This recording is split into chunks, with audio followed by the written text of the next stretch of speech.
Hello students, लीजिए ये एक लीनियर प्रोग्रामिंग प्रॉब्लम जिसे हम सिंप्लेक्स मेथड से या बीगेम मेथड कहें से सॉल्व करेंगे। सबसे पहले दी गई लीनियर प्रोग्रामिंग प्रॉब्लम को हम एक स्टैंडर्ड फॉर्मेट में कन्वर्ट करेंगे, जिसमें ऑब्जेक्टिव फंक्शन मैक्सिमाइजेशन का और राइट हैंड साइड पॉजिटिव के साथ सभी कंस्टेंट्स को इक्वेशन के फॉर्म में और साथ साथ सभी variables greater than zero sine के साथ हों। यहां पर प्रॉब्लम में दो अननोन है, दो वेरिएबल है x1 x2 और दोनों ग्रेटर देन जीरो साइन के साथ हैं। कोई चेंज की आवश्यकता नहीं है या मॉडिफिकेशन की कोई आवश्यकता नहीं है। राइट हैंड साइड पॉजिटिव है, मॉडिफिकेशन करने की जरूरत नहीं है। ऑब्जेक्टिव फंक्शन मिनिमम का है। यहां दो, एक तो ऑब्जेक्टिव फंक्शन को मैक्सिमाइजेशन की फॉर्म में चेंज करना और दूसरा सभी कंस्टेंट्स को इक्वेशन में चेंज करना। लीजिए दोनों ही कंस्टेंट ग्रेटर देन साइन के साथ है, स्पष्ट है। दोनों की लेफ्ट हैंड साइड में कोई unknown quantity, suppose first constant में x3 और सेकंड कंस्टेंट में x4, दो वेरिएबल हम यूज में लेने जा रहे हैं जिन्हें हम नाम दे रहे हैं surplus variable.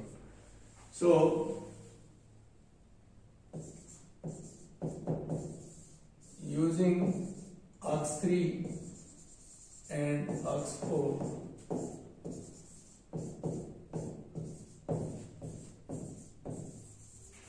surplus variables,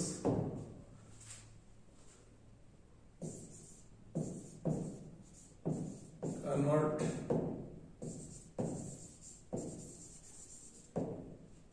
inequalities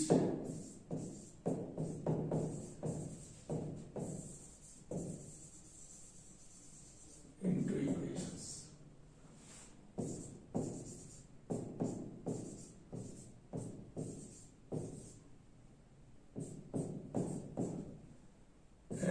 x1 plus 7x2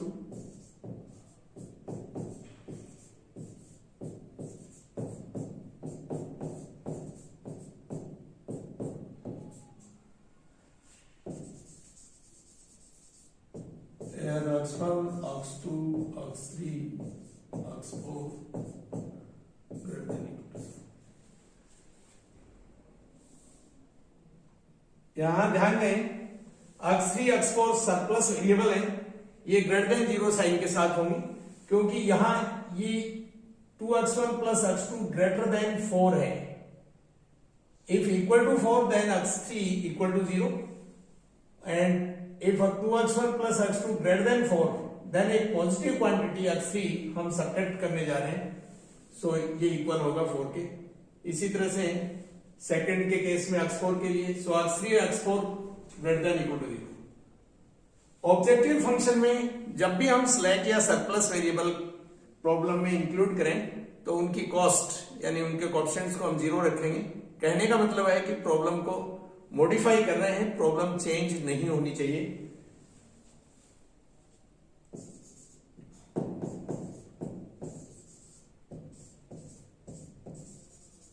with objective function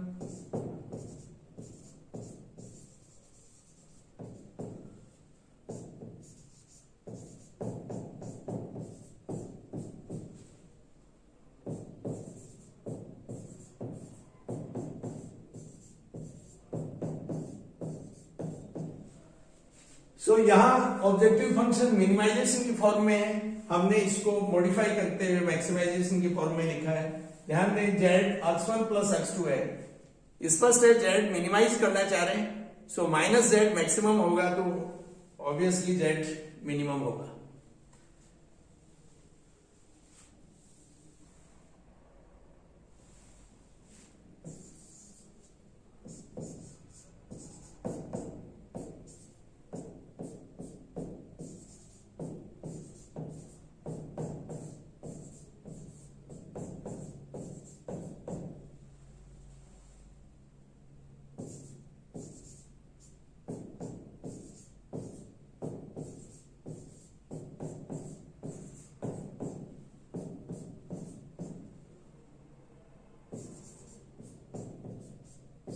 x2 plus 0x3 plus x4 greater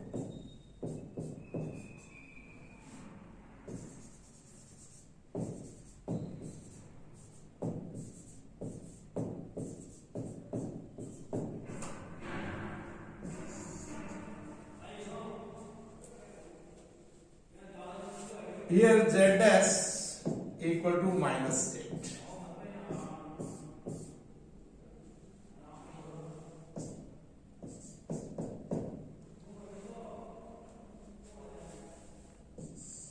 ये किसी सिंप्लेक्स मेथड के लिए किसी लीनियर प्रोग्रामिंग प्रॉब्लम की स्टैंडर्ड फॉर्म है, जिसमें सभी अननोन्स ग्रेटर देन 0 साइन के साथ राइट हैंड साइड पॉजिटिव और साथ में सभी कंस्टेंट्स इक्वेशन की फॉर्म में और ऑब्जेक्टिव फंक्शन मैक्सिमाइजेशन की फॉर्म में।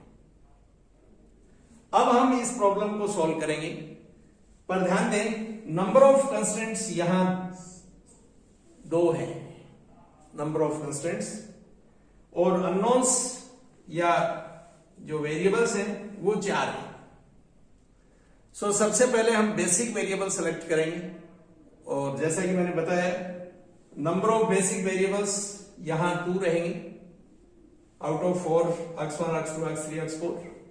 लेकिन बेसिक वेरिएबल उन्हें कंसीडर करें जिनके corresponding coefficient matrix unit matrix हो। यहां x1 का अगर कोएफिशिएंट कॉलम देखें तो 2 1, x2 का 1 7, x3 का -1 0, x4 का 0। ये करेक्ट करें,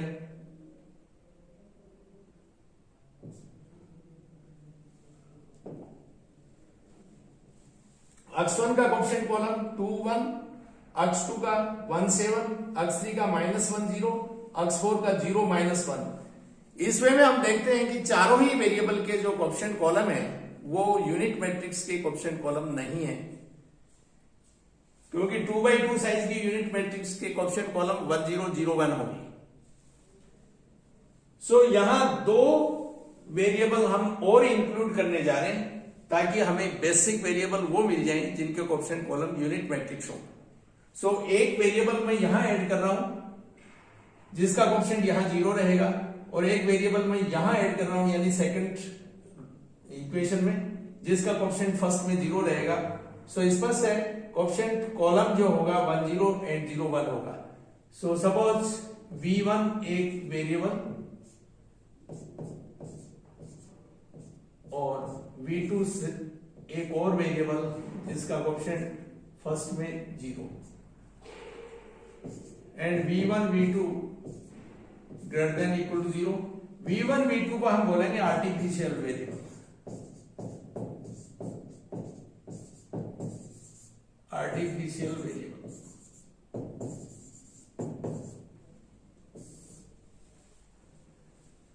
ध्यान दें हम आर्टिफिशियल वेरिएबल को उस स्टेज पर शामिल करेंगे यदि हमारे पास नंबर ऑफ कंस्टेंट्स जितने हैं उतने वेरिएबल बेसिक वेरिएबल सेलेक्ट ना हो पा रहे हो। अर्थात यहां 2 कंस्टेंट है, सो 2 बेसिक वेरिएबल लेंगे, लेकिन 2 बेसिक वेरिएबल वो होंगे जिनके कोएफिशिएंट कॉलम यूनिट मैट्रिक्स है, और यहां ऐसे वेरिएबल अवेलेबल नहीं थे, इसलिए हमने v1 और v2 2 और एडिशनल वेरिएबल ऐड किए हैं। पर यहां अलर्ट होने की जरूरत है। ध्यान दें v1 और v2 हमने इक्वेशन में कंस्ट्रेंट्स को लिखने के बाद ऐड किए हैं, और दूसरी ओर v1 v2 greater than equal to 0। हम सभी वेरिएबल्स को ग्रेटर देन 0 साइन के साथ रखेंगे। सो अगर v1 v2 इक्वल टू 0 है तो यहां पर किसी तरह की कंट्रोवर्सी नहीं है, इक्वेशन पहले से है, एंड v1 v2 अगर 0 है तो एज इट इज वही इक्वेशन रहेंगी। पर दूसरी ओर अगर v1 v2 ग्रेटर देन 0 है तो ये कंट्रोवर्शियल है, क्योंकि इक्वेशन के एक साइड में हम v1 v2 जो कि पॉजिटिव क्वांटिटी है उसको ऐड कर रहे हैं। सो इसे मेंटेन करने के लिए इस सिचुएशन से के लिए हम ये जो आर्टिफिशियल वेरिएबल है v1 v2 इनकी कॉस्ट -n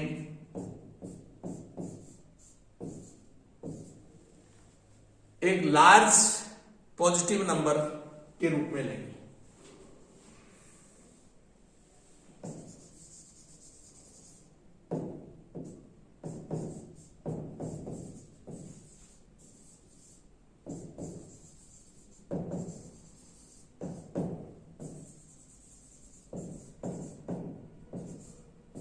सो आर्टिफिशियल वेरिएबल की कॉस्ट यानी इनके कोएफिशिएंट ऑब्जेक्टिव फंक्शन में मैं माइनस एम ले रहा हूं, जहां एम लार्ज पॉजिटिव नंबर है।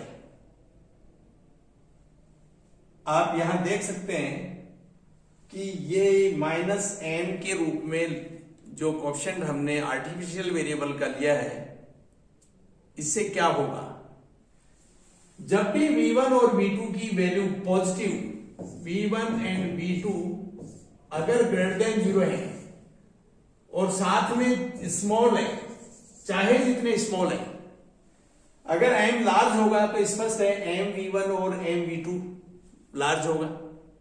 और इसमें में minus M v1 minus M v2 अर्थात z' जिसे हमारा टारगेट मैक्सिमम करने का है, वो मैक्सिमम नहीं हो पाएगा, सब्ट्रैक्ट हो जाएगा M v1 and M v2 इस क्वांटिटी में से, जो कि एक्चुअल हमारी प्रॉब्लम की ऑब्जेक्टिव फंक्शन है, वो है माइनस x1 माइनस x2 के रूप में। मॉडिफिकेशन के बाद ऑब्जेक्टिव फंक्शन ये है, और इसमें से हम इतनी क्वांटिटी अगर सब्ट्रैक्ट करेंगे तो स्पष्ट है z' मैक्सिमम नहीं हो पाएगा। लेकिन किन शर्तों पर, किस सिचुएशन में, जब v1 v2 ग्रेटर देन 0 है, अर्थात कहना यह चाह रहे हैं कि आर्टिफिशियल वेरिएबल अगर पॉजिटिव है, जो कि यहां से हम देखें तो इक्वेशन पढ़ने के बाद ऐड किया है, इस प्रकार किसी इक्वेशन के एक साइड में पॉजिटिव क्वांटिटी ऐड करना यह एक्सेप्ट नहीं किया जा सकता। सो v1 v2 को अगर हम ग्रेटर देन 0 पोजीशन पर एक्सेप्ट करेंगे तो उसका रिजल्ट क्या होगा, उसका रिजल्ट यह होगा कि ऑब्जेक्टिव फंक्शन में एक बड़ी क्वांटिटी सब्ट्रैक्ट होगी, अर्थात हम ऑब्जेक्टिव फंक्शन जो हमारा ऑब्जेक्ट है वो पूरा नहीं हो पाएगा।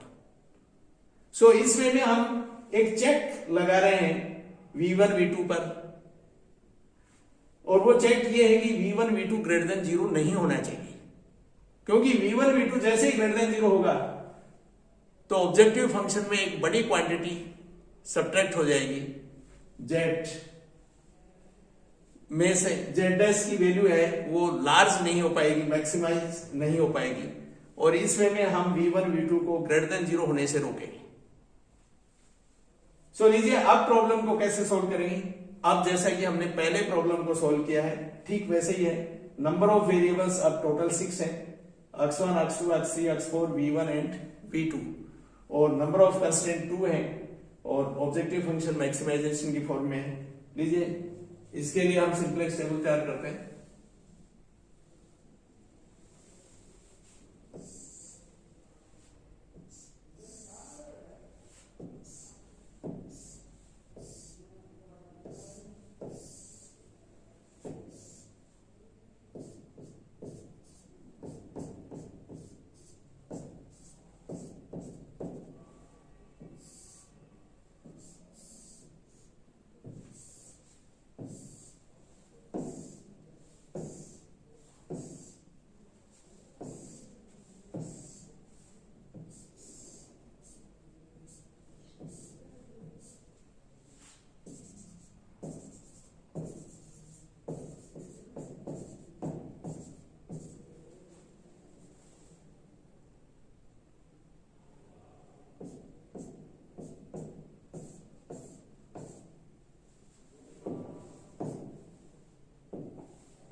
लीजिए सीधे x1 x2 x3 x4 v1 v2 जो हमारे पास प्रॉब्लम में वेरिएबल है, स्टैंडर्ड फॉर्म के बाद में जो भी शामिल हुए सभी वेरिएबल्स को, कि कॉस्ट ऑब्जेक्टिव फंक्शन में इनके कोएफिशिएंट -1 0 0 एंड -n -n।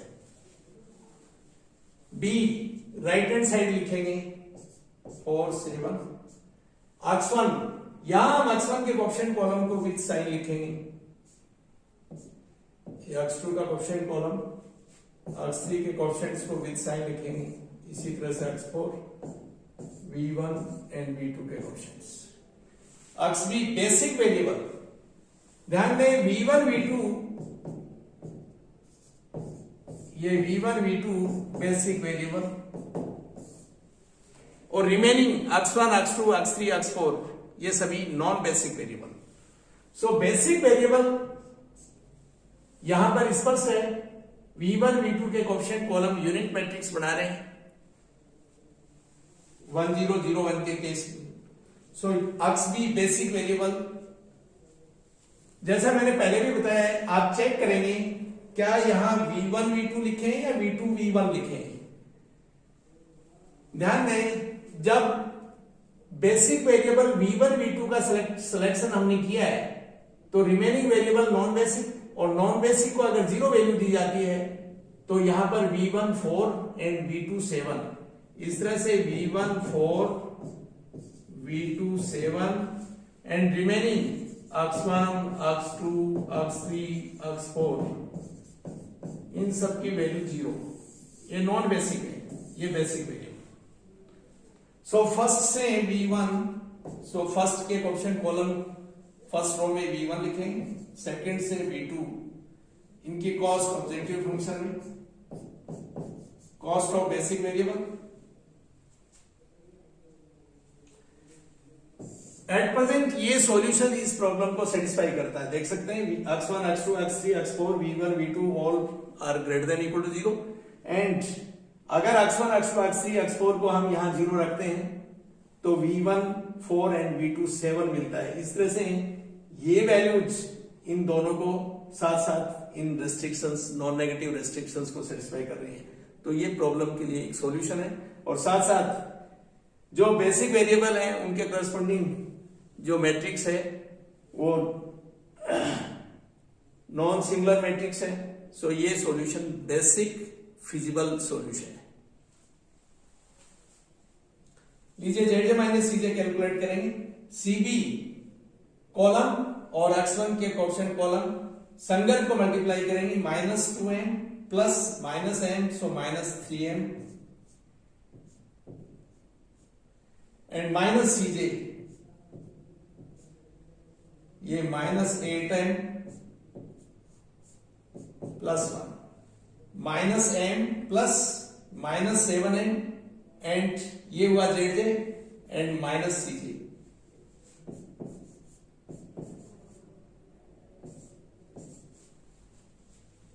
यहां से -m into 0 plus -m into -1 and -0, -m into 1 plus -m into 0, so total -m and -m, so 0। ये लीजिए all Z minus CJ greater than equal to 0 नहीं है। m large positive number है, सो -3m large negative quantity है, और इस तरह से ये नेगेटिव और ये negative, most negative.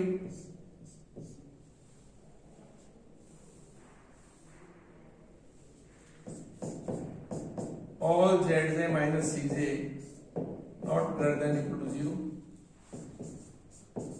so solution not optimum, most negative zj minus cj equal to -8m plus 1 for x2, so x2 new basic variable।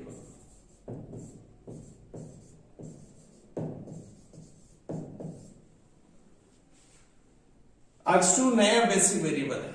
इस तरह से अगली टेबल में x2 v1 और v2 जो एट प्रेजेंट बेसिक वेरिएबल है इनमें से किसी एक की जगह होगा। किसकी जगह होगा ये डिसाइड करने के लिए हम x2 का जो कोएफिशिएंट कॉलम है, इस कॉलम की एंट्रीज जो पॉजिटिव एंट्रीज हैं, जो ग्रेटर देन 0 एंट्रीज हैं, उनसे हम डिवाइड करेंगे। सॉल्यूशन का जो कॉलम है इसे सॉल्यूशन कॉलम इसलिए बोल रहे हैं हम, यहां से हम डायरेक्ट वैल्यू पढ़ेंगे v1 4 v2 7, जैसा कि अभी डिस्कस किया था हमने। So for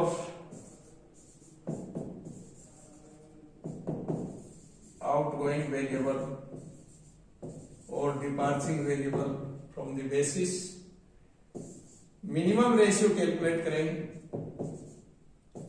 4/1 and 7/7। 4/1 संगत एंट्री से डिवाइड करेंगे 7/7, विच इज 1 7/7। सो 7 जो कि एंटरिंग वेरिएबल के कॉलम और लीविंग वेरिएबल जो डिसाइड हुआ है मिनिमम रेशियो जिसके करस्पॉन्डिंग है ये और V2। सो V2 लीविंग और आउटगोइंग।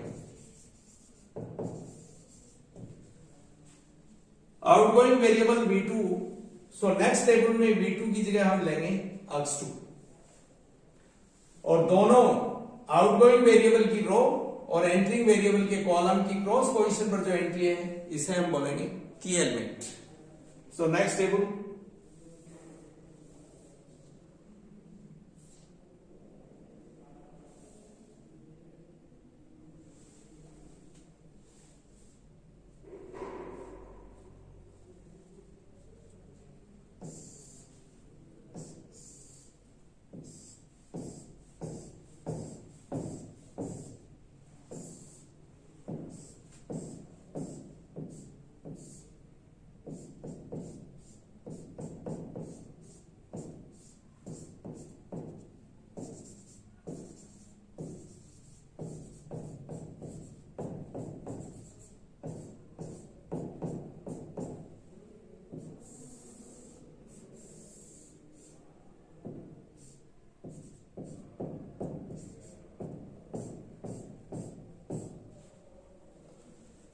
ये लीजिए V1 as it is and V2 की जगह x2 की कॉस्ट V1 की cost.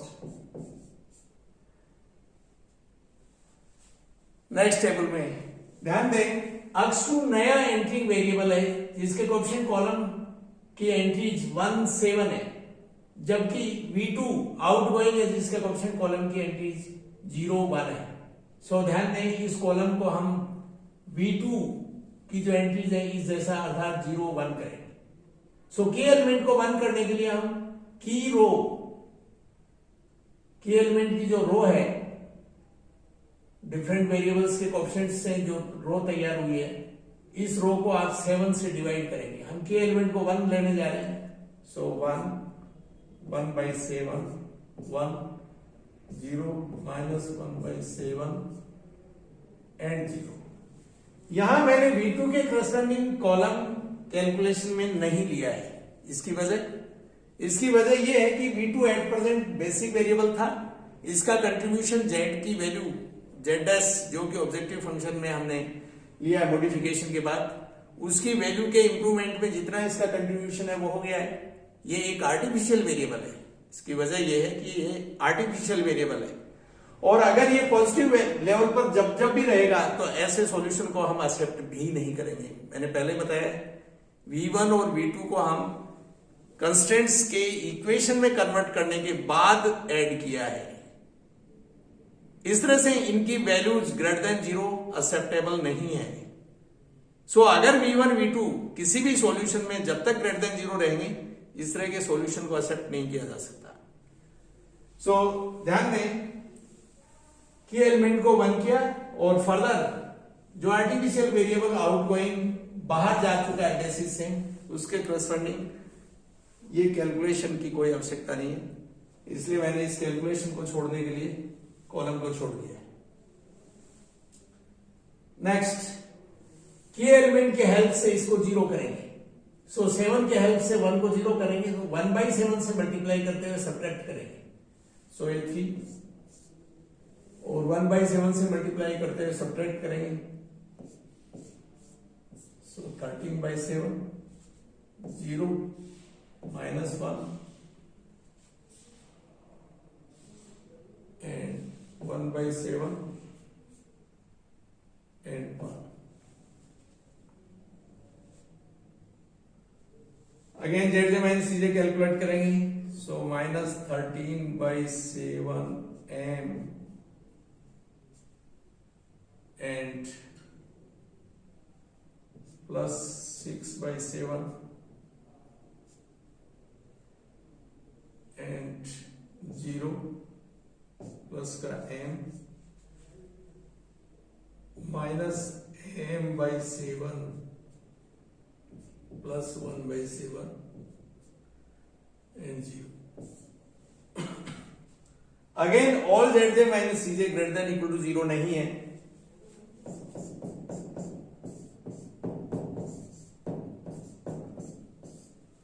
all z and zj minus cj equal to minus 13/7 and plus 6/7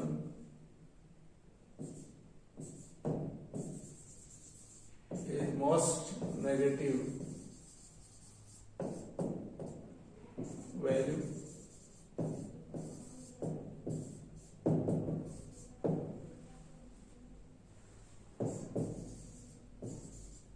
X1 के करस्पॉन्डिंग zj माइनस cj की वैल्यू माइनस 13/7 m प्लस 6/7 है. सो X1 new basic variable,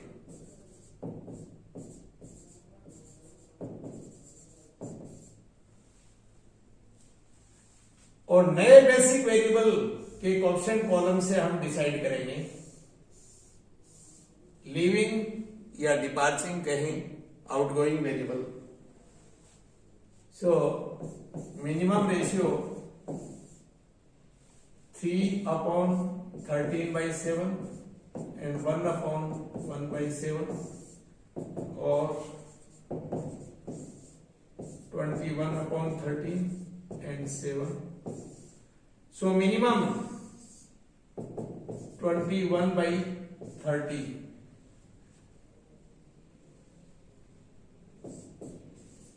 corresponding to V1.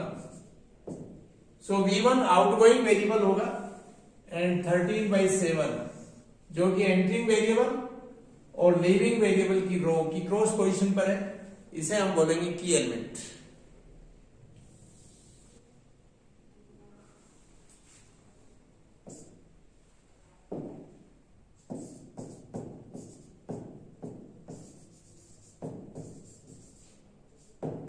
V1 outgoing variable.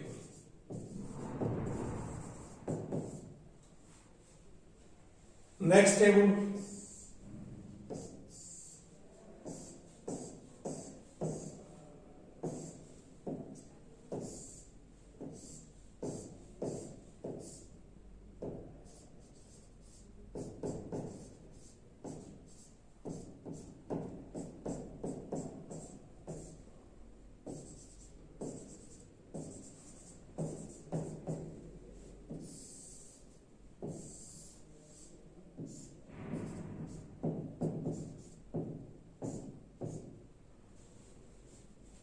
लीजिए V1 की जगह लेगा X1, ये X2 cost.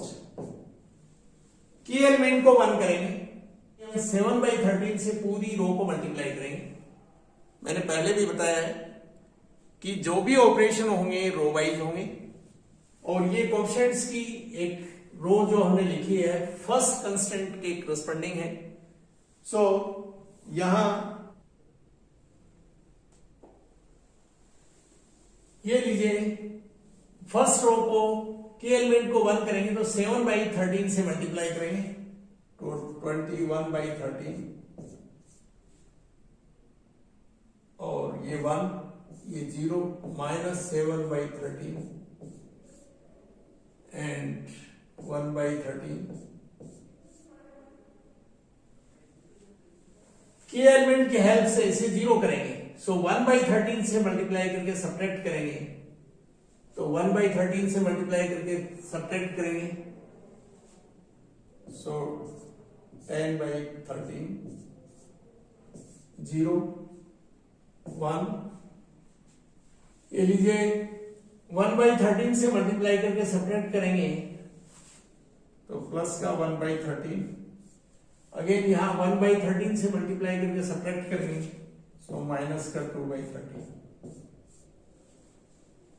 zj minus cj calculate करेंगे, ये 0 0 एंड प्लस का 7/13 एंड माइनस का 1/13 सो 6/13 एंड माइनस का 1/13 एंड प्लस का 2/13 सो प्लस का 1/13. Here all Z minus C J greater than equal to 0। जब भी प्रॉब्लम में आर्टिफिशियल वेरिएबल इन्वॉल्व हो और Z J minus C J greater than equal to 0 भले ही हो, हम सॉल्यूशन को ऑप्टिमम सॉल्यूशन डिक्लेयर नहीं करेंगे। सबसे पहले हम ऑब्जर्व करेंगे क्या कोई artificial variable as a basic variable optimum table, अर्थात जहां all Z J minus C J greater than equal to 0 है, उस स्टेज पर क्या कोई आर्टिफिशियल वेरिएबल एग्जिस्ट करता है। अगर हां तो उसकी वैल्यू चेक करेंगे। अगर उसकी वैल्यू ग्रेटर देन 0 है आर्टिफिशियल वेरिएबल की, तो हम कहेंगे इस प्रॉब्लम का कोई सॉल्यूशन नहीं है, प्रॉब्लम है नो सॉल्यूशन। लेकिन इन केस आर्टिफिशियल वेरिएबल है, वैल्यू 0 है, हम सॉल्यूशन पढ़ेंगे। ध्यान दें, आर्टिफिशियल वेरिएबल की वैल्यू हम ग्रेटर देन 0 एक्सेप्ट नहीं करेंगे। सो अगर ग्रेटर देन 0 वैल्यू है आर्टिफिशियल वेरिएबल की, भले ही Z J minus C J greater than equal to 0 है, हम प्रॉब्लम को का सॉल्यूशन एक्सेप्ट नहीं करेंगे और कहने का अर्थ है प्रॉब्लम का कोई सॉल्यूशन एग्जिस्ट नहीं करेगा। लेकिन अगर वैल्यू 0 है, इस केस में कोई आर्टिफिशियल वेरिएबल नहीं है, x1 21/30 and x2 10/30 and remaining variable जो यहां एग्जिस्ट नहीं करते हैं उनकी वैल्यू 0, और ओरिजिनल प्रॉब्लम में हमारे पास अननोन है वो x1 x2 ही है, और z की वैल्यू यहां से आप देख सकते हैं, z की वैल्यू है -31/30 z की वैल्यू। इस तरह से ये z की नहीं, सॉरी zs की वैल्यू है। सो z की वैल्यू 31/30, ये z की है। ये zs की वैल्यू हमने मैक्सिमाइज फॉर्म में ऑब्जेक्टिव फंक्शन से कॉस पढ़ी है। सो ध्यान दें, ये zs की वैल्यू है और z की वैल्यू जैसा कि zs इक्वल टू -z। सो ये फाइनली ऑप्टिमम सॉल्यूशन है प्रॉब्लम का।